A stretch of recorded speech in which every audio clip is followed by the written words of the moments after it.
바다의 위험을 상징하는 범고래는 종종 인간의 오락을 위해 좁은 수조에 가둬져 본래의 서식지와는 전혀 다른 환경에 놓이곤 합니다. 이 지능적인 생명체를 대형 공연이나 영화에 등장시키며 돈벌이 수단으로 삼는 사람들도 있었고, 이러한 착취는 때때로 끔찍한 비극으로 이어지곤 합니다. 오늘 우리는 그 어두운 현실을 들여다보려 합니다. 스티브 에이블은 미국 샌안토니오 시월드에서 오랜 시간 근무해온 베테랑 트레이너로 수많은 관람객에게 이름을 알린 인물이었습니다. 그는 거의 20년에 걸쳐 거대한 범고래 카이와 깊은 유대감을 쌓아왔고, 이 둘의 완벽히 호흡이 맞는 공연은 관객들을 압도하곤 했습니다. 하지만 2004년 어느 여름날, 그 신뢰는 전례 없는 시험대에 오르게 됩니다. 모든 것이 평소처럼 진행되던 그날, 뜻밖의 사태가 벌어졌습니다. 7월 27일 텍사스 샌안토니오 시월드 스타디움은 아침 햇살 아래 수천 명의 관객으로 가득 차 있었습니다. 샤무 어드벤처 쇼의 주인공은 바로 스티브와 카이, 몸무게 4톤이 넘는 길이 6.7m의 범고래였습니다. 이 공연은 수년간의 훈련과 수없이 반복된 리허설 끝에 완성된 것이었습니다. 스티브는 17년 경력의 노련한 트레이너로 카이의 모든 움직임을 꿰뚫고 있었으며 강한 유대감도 형성되어 있었죠. 이날도 평소처럼 흘러가는 듯했지만 곧 전혀 다른 전개가 시작됩니다. 스티브는 차분한 성격과 해양 생물에 대한 탁월한 이해력으로 동료들과 관객 모두의 신뢰를 받는 인물이었습니다. 카이 역시 매 공연마다 뛰어난 기량으로 군중을 매료시켜왔습니다. 그러나 이러한 화려함 뒤에는 항상 위험이 도사리고 있었고, 그날은 그 위험이 수면 위로 드러난 날이었습니다. 성체가 된 카이는 본능적인 힘을 가진 거대한 포식자였습니다. 훈련을 통해 스티브와 관계를 쌓았다고 해도 그와 함께 무대에 오른다는 건 항상 아슬아슬한 줄타기와 같았죠. 공연이 시작되자 스티브는 수조에 들어가 카이와 함께 호흡을 맞췄습니다. 카이는 화려한 공중회전을 선보이며 관객의 박수를 이끌어냈고, 모든 것이 평상시처럼 보였습니다. 하지만 갑자기 예고 없는 이상 행동이 시작됐습니다. 스티브가 익숙한 동작으로 명령을 내렸지만 카이는 잠시 멈추더니 눈빛이 달라졌습니다. 그의 움직임은 불안정하고 통제되지 않았습니다. 그리고 순간 카이가 거대한 물살을 일으키며 돌진한 겁니다. 그 충격에 수조벽이 크게 요동쳤고 스티브는 수면 위에서 균형을 잃고 말았습니다. 관객들은 처음엔 이것도 공연의 일부라 생각했지만 곧 분위기가 심상치 않다는 걸 느꼈습니다. 카이의 공격은 점점 격해졌고 그의 몸은 스티브를 연속적으로 들이받았습니다. 결국 카이는 스티브를 물속으로 끌고 들어갔고 이내 수면 위로 던졌다가 다시 내리찍는 움직임을 반복했습니다. 스티브는 훈련받은 본능으로 침착하게 대응하려 애썼지만 4톤이 넘는 고래의 힘 앞에서는 속수무책이었습니다. 수조 가장자리에서 다른 트레이너들이 급히 물을 치고 물고기를 던지며 카이의 주의를 돌리려 했지만 이미 자극이 극에 달한 카이는 그 어떤 유인에도 반응하지 않았습니다. 오직 스티브에게만 집중되어 있던 그의 시선은 결코 놓이지 않았습니다. 스티브는 아드레날린을 끌어올려 가까스로 잠시 벗어났지만 카이는 곧 다시 달려들어 그를 수조 깊숙이 끌고 갔습니다. 수중에서는 고통스러운 충격음이 울렸고 스티브는 지쳐갔습니다. 관객석은 숨소리조차 멈췄고 어떤 이들은 차마 눈을 뜨지 못했습니다. 그러나 스티브는 끝까지 버텼습니다. 카이가 잠시 물고 있던 입을 놓을 때마다 그는 움직이지 않으며 자극을 피했고 그 신중한 대응이 결국 위기를 넘기는데 큰 역할을 했습니다. 어느 정도 시간이 흐른 뒤 마침내 카이의 공격이 잦아들었고 스티브는 겨우 수조 밖으로 빠져나왔습니다. 관객들은 충격 속에 숨을 죽였고 트레이너들이 그를 부축해 구조했습니다. 스티브의 몸은 수많은 타박상과 상처로 가득했지만 그는 살아남았습니다. 시월드 측은 사건 직후 곧바로 관객을 철수시키고 사태의 심각성을 인지하며 관련 정책을 전면 재검토했습니다. 카이와의 직접 접촉은 영구 중단됐고 이 사건은 범고래 사육 문제에 대한 논란에 다시 불을 붙였습니다. 수족관의 쇼는 화려하고 환상적이지만 그 이면엔 전혀 다른 진실이 존재합니다. 범고래와 같은 야생 생명체와 함께하는 일은 아름다움만큼이나 엄청난 위험을 동반합니다. 그리고 어떤 경우엔 그 대가는 너무나도 참혹할 수 있습니다. 켈티번이라는 트레이너에게도 범고래와 함께하는 일은 처음엔 순수한 기쁨으로 다가왔습니다. 그녀는 이 놀라운 생명체와 교감하는 것을 진심으로 사랑했지만 결국 그 아름다움은 잔혹한 현실로 뒤바뀌게 됩니다. 캐나다에 위치한 시랜드 오브 더 퍼시픽은 범고래와 바다사자, 돌고래의 공연으로 잘 알려져 있던 해양공원이었습니다. 트레이너들과 동물들은 매일같이 관객을 사로잡는 멋진 쇼를 만들어냈지만 그 뒤에는 결코 녹록지 않은 현실이 숨어 있었습니다. 그곳에서 주목받던 범고래가 바로 틸리컴이었습니다. 하지만 틸리컴의 과거는 평탄하지 않았습니다. 윤리적인 논란을 야기할 만큼 그의 인생은 포획 당시부터 비극으로 시작됐습니다. 그는 아이슬란드 해안에서 단 2살의 나이에 포획돼 가족과 강제로 떨어졌습니다. 낯선 환경에 던져진 그의 첫 해는 고립과 극심한 스트레스로 얼룩져 있었죠. 1984년 시랜드에 입소했을 당시 틸리컴은 두 마리의 나이든 암컷, 범고래 하이아와 누트카사와 함께 좁은 수조를 공유해야 했습니다. 그러나 그 좁은 공간은 무리내 서열 다툼을 부추겼고 틸리컴은 끊임없는 괴롭힘의 대상이 되었습니다. 이로 인해 그는 신체적 정신적 스트레스를 동시에 겪으며 점점 무너져갔습니다. 그럼에도 불구하고 그는 몇몇 트레이너들과는 유대감을 형성했습니다. 그중 하나가 생물학자 에릭 월터스였습니다. 에릭은 틸리컴에게 연민 어린 관심을 갖고 진심으로 돌보려 노력했습니다. 하지만 쇼의 요구는 언제나 동물의 복지보다 앞섰습니다. 공연의 완성도를 위해선 이 복잡한 관계와 긴장 상태를 억지로라도 관리해야 했고, 이를 위해 시월드 출신인 브루스 스티븐스가 새로 헤드 트레이너로 영입되었습니다. 브루스는 트레이너들에게 명확히 경고했습니다. 놀이와 자극이 없으면 범고래들은 스스로 오락거리를 만들려고 할 겁니다. 그게 사람에게 위험이 될 수도 있어요.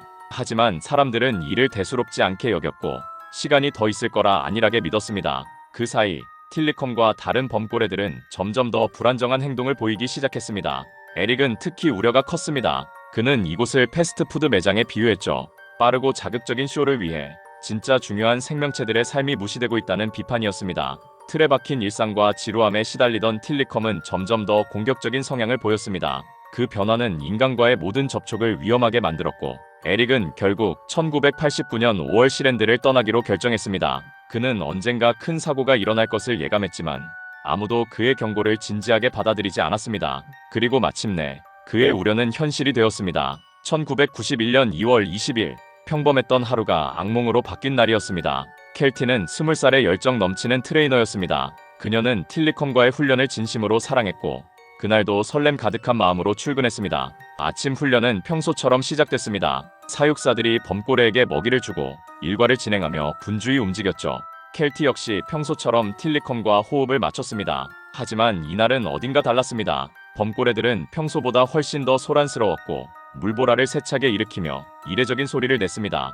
틸리컴은 수조 안을 계속해서 맴돌며 불안한 에너지를 내뿜고 있었고 켈티는 이를 느꼈지만 애써 무시했습니다. 그녀는 자신의 유대감이 틸리컴을 안정시킬 수 있다고 믿었습니다. 그 믿음은 너무도 순진했습니다. 훈련을 마친 뒤 켈티는 그만 미끄러져 수조 안으로 떨어졌고 틸리컴은 순식간에 그녀의 발을 물고 수면 아래로 끌고 갔습니다. 동료들은 비명을 지르며 구조에 나섰고 거대한 고래에게 사로잡힌 켈티는 사투를 벌였습니다. 그녀는 수면 위로 나올 때마다 숨을 들이켰고 다시 끌려 내려가며 몸부림쳤습니다. 사람들은 구조용 튜브와 물고기를 던지고 물통을 두드리며 틸리컴의 주의를 돌리려 했지만 아무 소용 없었습니다. 켈티는 틸리컴의 입에 물린 채 수면 위로 한번 떠올랐고 공포에 찬 비명을 지르다 다시 물속으로 사라졌습니다. 수면 위에는 고요만이 남았고 그저 잔잔한 물결만이 퍼져나갔습니다. 범고래들은 그녀의 시신을 2시간 넘게 놓아주지 않았습니다. 틸리컴은 그녀의 몸을 여러 차례 물고 당기며 그 잔혹함을 드러냈습니다. 당시 틸리컴은 세계에서 가장 큰 수조 범고래였고 그 힘은 인간의 능력으로는 제어할 수 없는 수준이었습니다.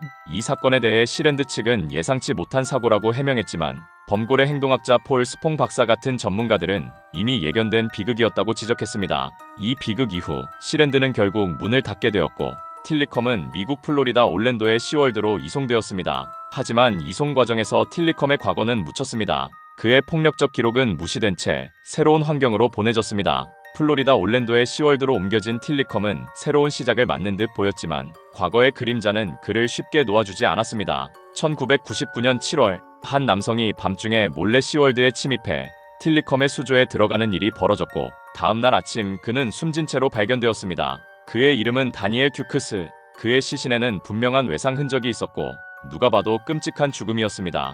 당시 시월드 올랜도는 하루 종일 가족 단위 관람객들로 북적였지만 이 사건은 한밤중 아무도 모르게 벌어진 비극이었습니다. 틸리컴은 몸무게 약 5.5톤, 길이 6.7m가 넘는 거대한 범고래였습니다. 그의 검은색과 흰색 무늬는 누구나 기억할 만큼 인상적이었고 그 거대한 체구는 마치 원초적인 자연의 힘을 대변하는 존재였습니다. 하지만 그런 틸리컴 앞에 뜻밖의 침입자가 나타난 겁니다. 다니엘 듀크스는 27세의 방랑자였습니다. 마약 복용, 무단 침입, 절도 등의 전과가 있었고 충동적인 성향도 보였습니다. 이웃들 중 일부는 그가 동물과 자연을 사랑하는 다정한 사람이라고 기억했지만 또 어떤 이들은 그가 심각한 내면의 갈등을 겪고 있었다고 말합니다. 그의 기이한 행동 중 하나는 울티마라는 게임의 창작자 리처드 게리엇의 집에 몰래 침입한 사건이었습니다. 총성을 듣고도 도망치지 않고 오히려 그의 침실로 들어가 침대에 누워있다가 경찰에 체포된 적도 있었죠.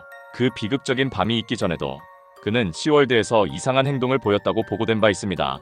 그는 관람객들 사이에서 눈에 띌 만큼 범골의 수조 앞에 머무는 시간이 유독 길었습니다. 그가 보고 있던 대상은 언제나 틸리컴이었습니다. 해가 지고 관람객들이 하나둘 떠나기 시작했지만 다니엘은 끝까지 자리를 떠나지 않았습니다. 장애물과 경고 문구에도 불구하고 그는 여전히 틸리컴에게 끌려 있었고 누군가는 그가 범고래와 영적 교감을 나누고 싶어 했다고 말하기도 했습니다. 밤이 깊고 공원이 완전히 폐장된 후 그는 드디어 움직였습니다. 경비를 피해 조심스럽게 틸리컴 수조로 다가간 그는 조명이 희미하게 깔린 그늘 속에서 수조 가장자리로 다가갔습니다. 그리고 조용히 자신의 옷을 벗은 뒤 아무런 망설임도 없이 물속으로 들어갔습니다. 수면은 잠시 출렁였다가 곧 다시 고요해졌습니다. 하지만 틸리컴은 자고 있지 않았습니다. 수조 속 어둠 속에서 거대한 그림자가 움직였습니다. 수년간의 포획 생활이 야생 본능을 흐릿하게 만들었을지 모르지만 그 본성은 아직 살아있었습니다.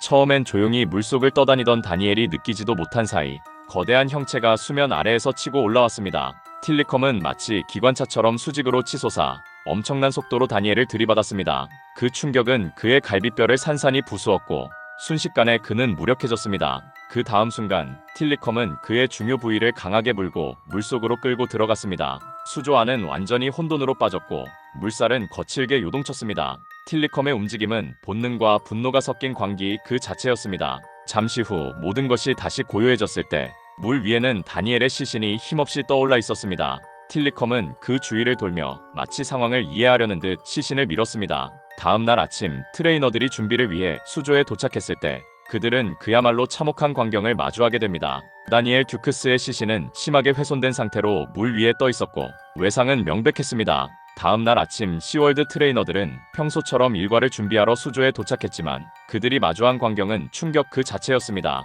틸리컴의 수조 위에 떠있던 것은 다름 아닌 다니엘 듀크스의 처참하게 훼손된 시신이었습니다.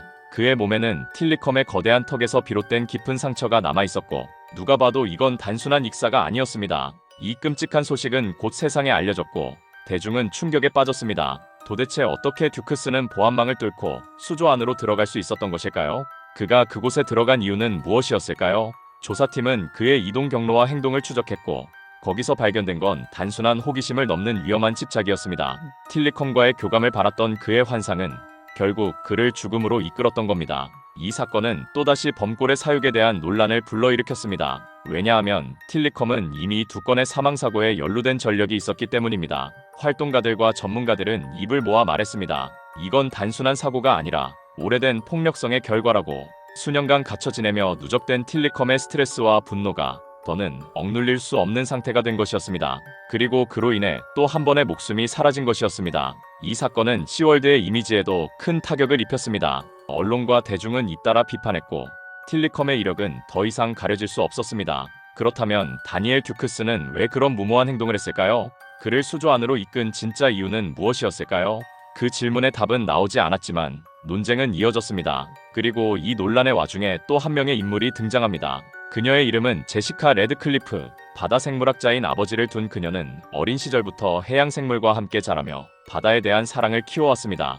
태평양 연안에서 자라난 제시카는 아버지를 따라 돌고래와 고래 연구 현장을 함께 다니며 자랐습니다. 그녀가 처음 범고래 공연을 본 것은 오션 헤이븐 마린 파크에서였고 그때의 감동은 그녀의 진로를 결정지었습니다. 19살이 되던 해 제시카는 오션 헤이븐에서 인턴으로 일을 시작했고 대학에서 해양생물학을 전공하며 꿈을 키웠습니다. 그녀의 열정과 실력은 빠르게 인정받았고 1년 만에 정식 트레이너로 채용되었습니다. 그리고 21살이 되던 해 그녀는 그 누구보다 빠르게 오션 헤이븐의 간판 스타 말로의 전담 트레이너로 임명되었습니다. 말로는 몸무게 5.4톤, 길이 6.7m에 달하는 거대한 범고래였으며 매주 6번씩 열리는 쇼의 중심이었습니다. 제시카는 말로와 놀라울 정도의 유대감을 형성했고 많은 동료 트레이너들이 둘의 관계를 특별하다고 평가했습니다. 하지만 시간이 지나며 이상 징후가 나타나기 시작했습니다. 말로는 점점 난폭해졌고 먹이 시간에 공격성을 보이거나 명령에 불응하고 수조 벽을 꼬리로 세차게 때리곤 했습니다. 한 번은 먹이 시간에 트레이너를 향해 돌진해 간신히 몸을 피한 적도 있었죠. 하지만 이상하게도 제시카와 있을 때는 한없이 순했으며 그녀의 지시에 완벽히 반응했습니다.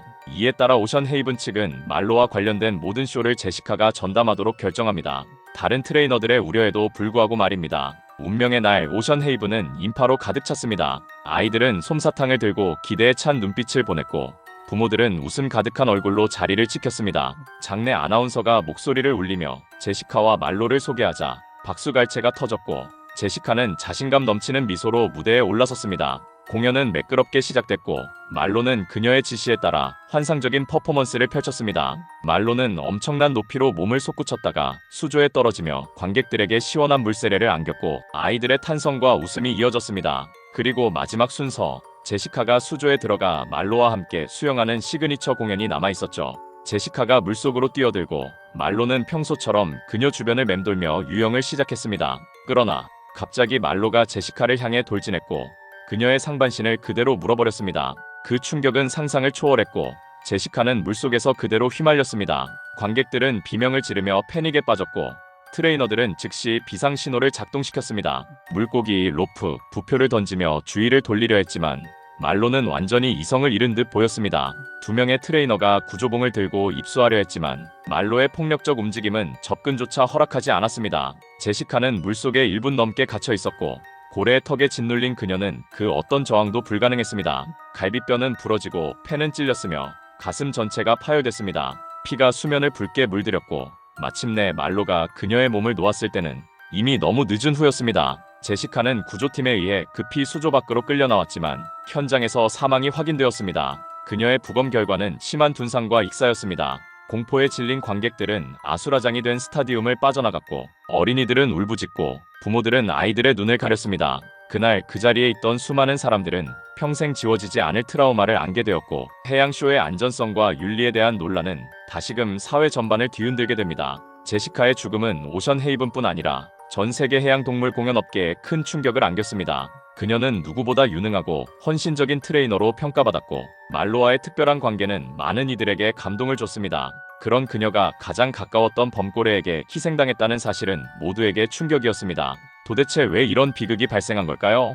야생의 본능이 결국 억누를 수 없는 선을 넘은 걸까요? 아니면 이전에 이미 경고 신호가 있었지만 사람들이 무시한 걸까요? 동료들과 관객들은 바다를 사랑하고 말로를 진심으로 아꼈던 제시카를 애도했습니다. 그녀의 가족은 조용한 바닷가에서 추모식을 열었고 그녀의 열정과 용기 그리고 동물에 대한 무한한 사랑을 기리며 마지막 인사를 전했습니다. 하지만 그녀의 죽음은 단지 슬픔만을 남긴 게 아니었습니다.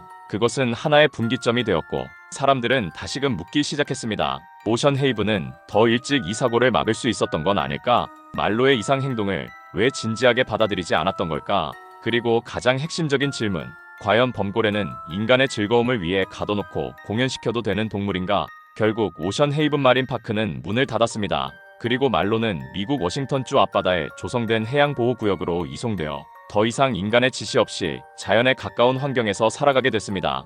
비록 그것이 바다의 광활함을 완전히 대신할 수는 없었지만 적어도 더 이상 박수갈채와 조련사의 호루라기 속에서 살 필요는 없었습니다. 1965년 해양 오락 산업의 어두운 역사는 여기서 시작됐습니다. 시애틀 해양수족관의 소유주였던 테드 그리핀은 역사상 처음으로 야생 범고래를 포획한 인물이었습니다. 그의 이 행위는 인간과 범고래 사이에 수십 년간 이어질 착취관계의 시작이었습니다. 사람들은 범고래의 압도적인 몸집과 지능에 매료됐고 쇼는 연일 흥행을 이어갔습니다. 하지만 수조 뒤편에서는 다른 현실이 진행되고 있었습니다. 그리핀은 이 사업이 돈이 된다는 것을 깨닫고 범고래 포획을 하나의 산업으로 만들었습니다. 그 과정은 잔혹했습니다.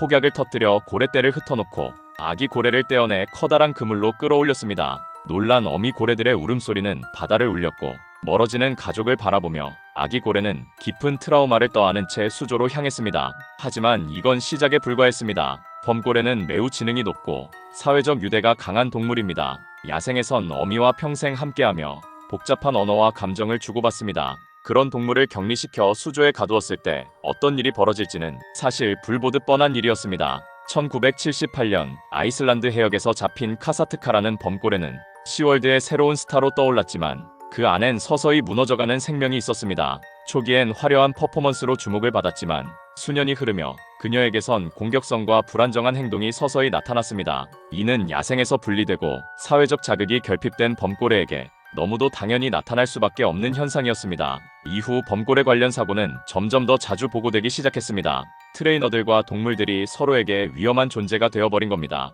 카사트카를 가장 가까이서 돌봤던 트레이너 켄 피터스는 그녀와 오랜 시간 파트너처럼 함께해왔습니다. 그는 그녀와의 유대를 믿었고 진심으로 그녀를 사랑했습니다. 하지만 2번이나 그녀에게 물린 경험이 있었습니다. 1993년과 1999년 그는 이를 단순한 오해로 여겼고 깊은 유대감이 있기에 괜찮다고 스스로를 위로했습니다. 그에게는 늘 그런 믿음이 있었습니다. 우리 사이는 특별하니까. 하지만 그것은 착각이었습니다. 그리고 2006년 11월 30일 그 믿음은 산산이 깨지게 됩니다. 그날도 평소처럼 수조로 들어가 공연을 준비하던 켄. 관객석은 기대에 찬 분위기로 가득했고 사람들은 쇼를 즐기기 위해 자리에 앉아 있었습니다. 하지만 이내 비명이 터졌습니다.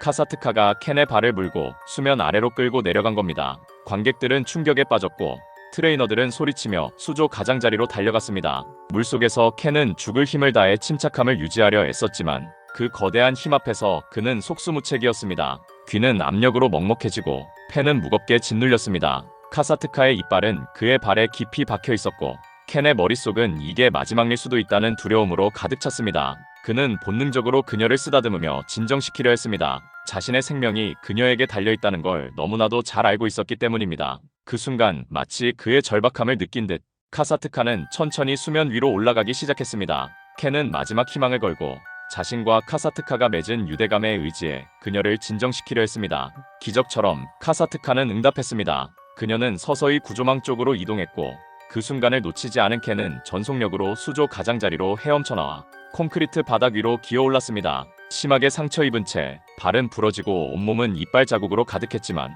그가 살아남았다는 사실은 그 자체로 기적 같았습니다. 이 사건은 시월드 전체를 충격에 빠뜨렸고 범고래 사육의 윤리에 대해 다시금 불붙는 논쟁을 일으켰습니다. 이런 일이 왜 예고되지 않았던가? 업계는 과연 이 문제를 직시할 준비가 되어 있었을까?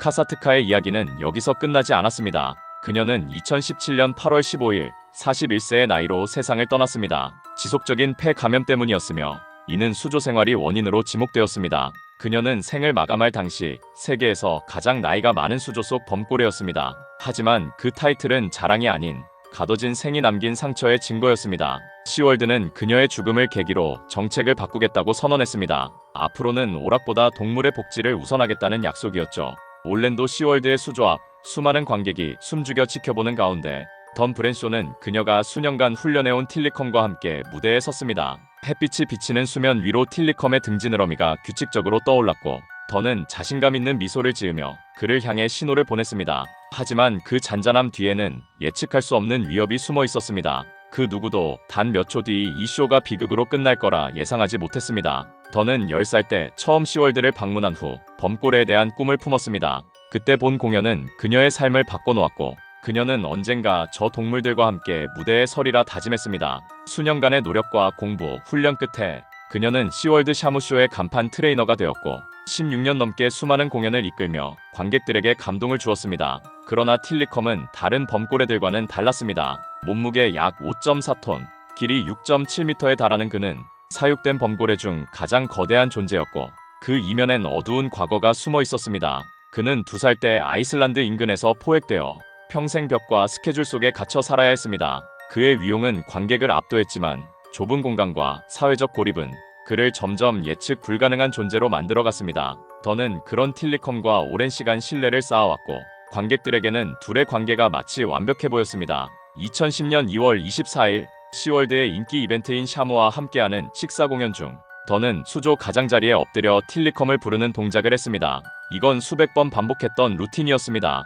그녀의 긴 포니테일은 틸리컴에게 익숙한 신호였습니다. 그러나 그날 익숙했던 것이 비극으로 변했습니다. 갑자기 틸리컴은 던의 머리카락을 입으로 낚아채 그녀를 수조 안으로 끌고 들어갔습니다. 관객들은 처음엔 쇼의 일부로 오해했지만 곧 상황이 심각하다는 걸 깨달았습니다. 트레이너들은 즉시 움직였지만 틸리컴은 던을 물속 깊이 끌고 가며 거대한 몸을 거칠게 움직였습니다. 던은 필사적으로 저항했지만 그녀의 힘은 범고래의 본능적인 파괴력 앞에서 무력했습니다. 틸리컴은 그녀를 수조벽에 내리찍고 반복적으로 몸을 휘두르며 통제되지 않았습니다. 그녀가 수없이 보냈던 신호들은 모두 무시되었고 오랜 시간 쌓아온 훈련은 전혀 소용이 없었습니다. 틸리컴은 본능에 사로잡혀 있었고 모든 외침은 메아리조차 되지 못했습니다. 더는 수면으로 나오려 애썼지만 계속해서 물속으로 끌려 들어가며 그의 몸에 남은 건 부러진 척추, 골절된 갈비뼈, 찢겨진 팔과 두피뿐이었습니다. 그녀는 이미 의식을 잃었지만 틸리컴은 여전히 그녀를 놓지 않았습니다. 30분이 넘도록 시신을 수조에서 꺼내는 데 걸렸습니다. 그 순간 관객석엔 말을 잃은 정적만이 감돌았고 조용한 울음소리와 탄식만이 들렸습니다. 오랜 시간 던과 함께 일해온 트레이너들은 충격에 휩싸였고 시월드는 즉시 공원을 폐쇄하며 구조 대응에 나섰습니다.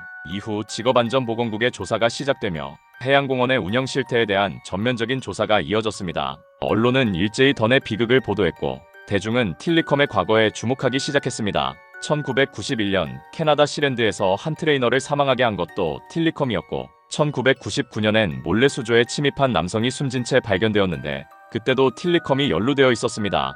이전에는 축소되었던 이 사건들이 이제 다시금 수면 위로 올라왔습니다. 범고래의 위협은 해양공원 안에서만 벌어지는 일이 아닙니다. 자연 그대로의 바다에서도 그들은 자신들의 영역을 침범한 존재에게 공격적으로 반응합니다. 최근 몇 년 사이 조용한 바닷가에서 배와 카약, 심지어 다이버까지 공격당하는 사례가 늘고 있습니다. 오늘 우리는 실제 바다 한복판에서 일어난 범고래 공격 사건을 살펴보려 합니다. 2018년 9월 30일 마누엘과 소피아 코스타 부부는 두 자녀 마토와 안나와 함께 포르투갈 사그레스 해안에서 여유로운 요트 여행에 나섰습니다. 이들은 이 지역에서 여러 번 항해를 했던 경험 많은 가족이었고 그날도 평온한 항해를 예상하고 있었습니다. 마누엘은 15년 넘게 바다를 누벼온 노련한 선장이었고 소피아는 가족과 함께 바다를 즐기는 이 시간을 무엇보다 소중히 여겼습니다. 8살 된 아들 마토는 낚시를 즐겼고 동생 안나는 바다 생물에 호기심이 많았습니다. 그날도 평소처럼 기억에 남을 오후가 될 거라 믿었죠. 그러나 그 평온함은 곧 위협으로 변해갑니다. 정오 무렵 해안에서 몇 킬로미터 떨어진 바다 위에서 마토가 물살을 가르며 다가오는 등지느러미를 발견했습니다. 그는 단번에 그것이 범고래라는 걸 알아챘죠.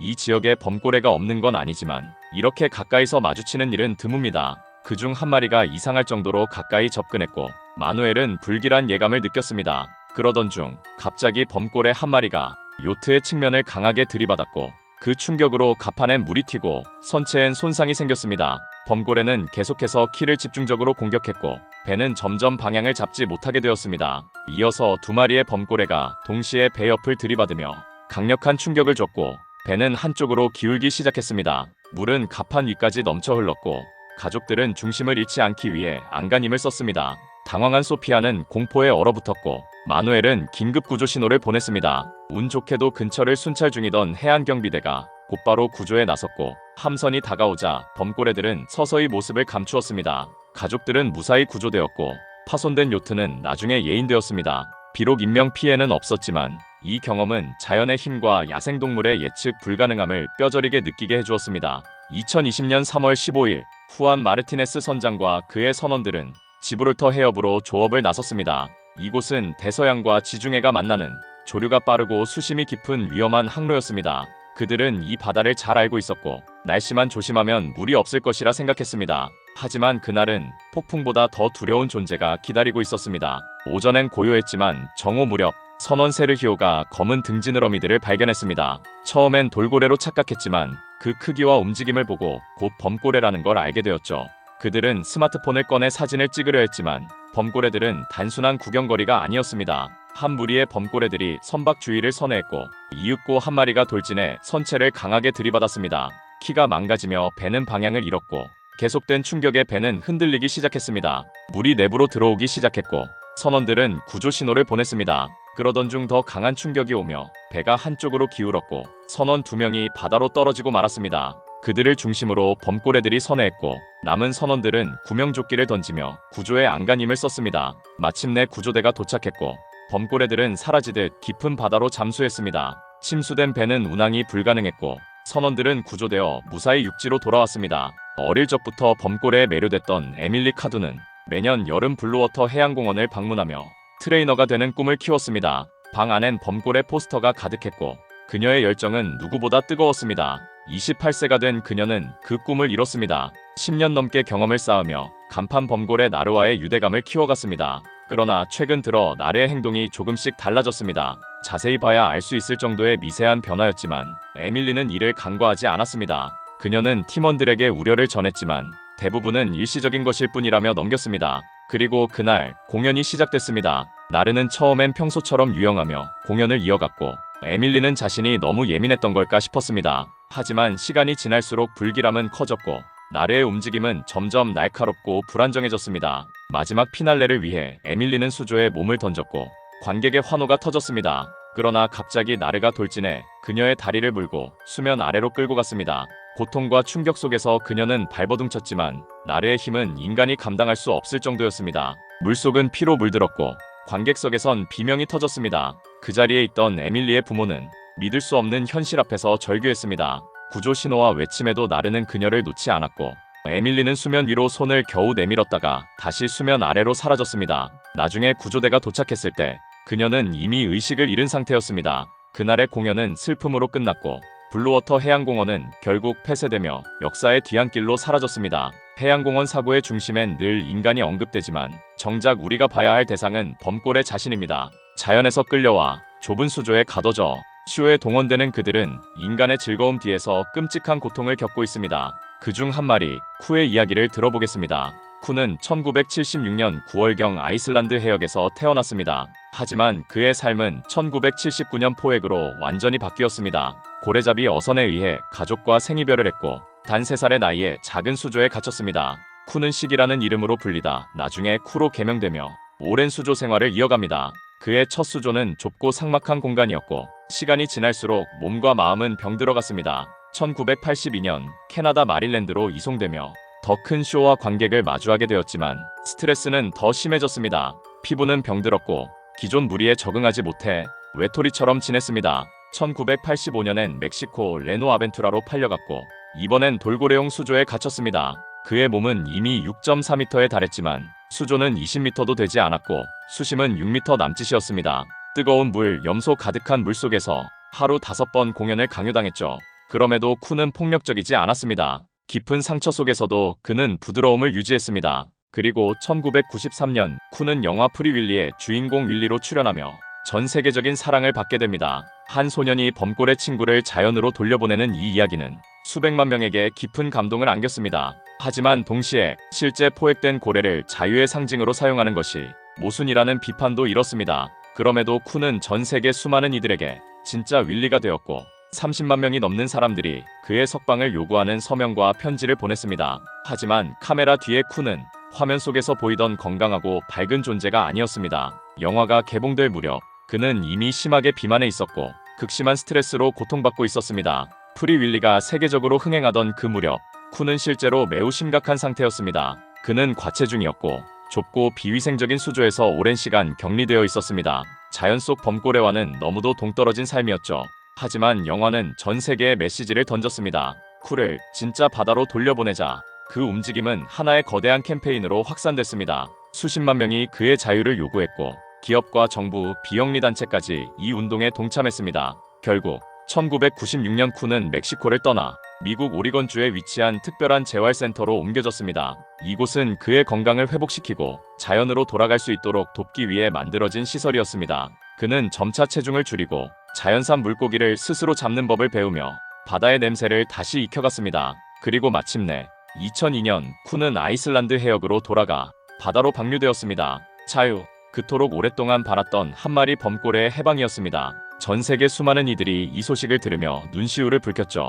하지만 그 자유는 완전한 것은 아니었습니다. 쿠는 여전히 사람과의 접촉을 끊지 못했고 야생 범고래 무리에 완전히 섞이지 못한 채 홀로 북대서양을 떠돌았습니다. 제야 생활의 길은 쉽지 않았습니다. 그는 종종 어선에 다가갔고 배를 따라다니며 사람의 손길을 찾기도 했습니다. 그리고 2003년 12월 쿠는 노르웨이 해안 인근의 한 피오르에서 숨을 거두었습니다. 그의 나이 27세, 범고래로선 비교적 이른 나이였습니다. 그의 죽음은 안타까운 동시에 상징적인 순간이었습니다.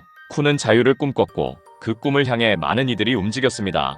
그는 더 이상 수조 속 쇼의 스타가 아니었습니다. 비록 혼자였지만 마지막 몇 해는 바다에서 살아갔습니다. 자연의 물결을 느끼며 바다의 소리를 들으며 쿠의 여정은 우리에게 중요한 질문을 남깁니다. 범고래는 정말로 수조 속에서 살아갈 수 있는 존재인가? 그들은 지능이 높고 감정이 섬세하며 가족과 깊은 유대를 맺는 사회적 동물입니다. 수백 킬로미터를 유영하며 자연의 흐름과 생태를 따라 살아가는 존재들이죠.